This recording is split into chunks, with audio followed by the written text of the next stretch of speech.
Jihin tamo, chahochef ke uchi hachonle. How are you guys doing? Good afternoon, good morning. My name is Daniel Tommie. I'm a member of the Seminole tribe of Florida. I represent the Bird Clan, and today I will be giving you a little insight into how the dugout canoes are constructed and made. And the most important thing here is that they were a form of transportation for my grandmother, my grandfather. In fact, my mother, she traveled on the canoes here.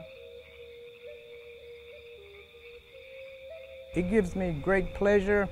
It gives me great satisfaction to know that I'm doing something that my ancestors did.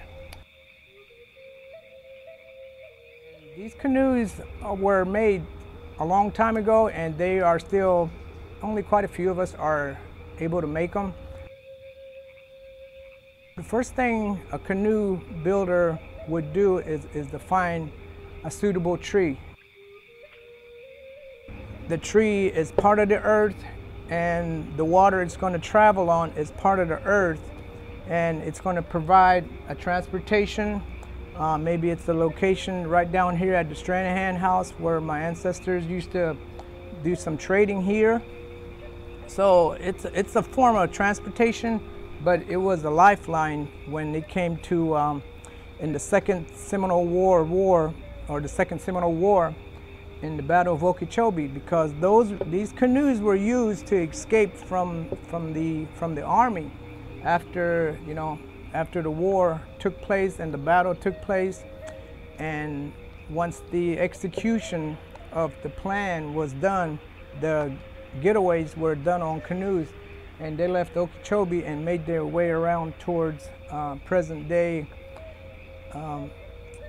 West Palm Beach and in that area.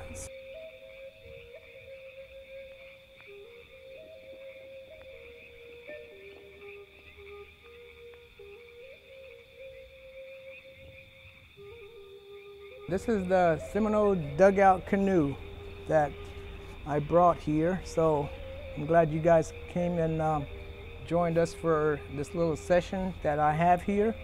And it's fantastic, and I wish you guys well and good health.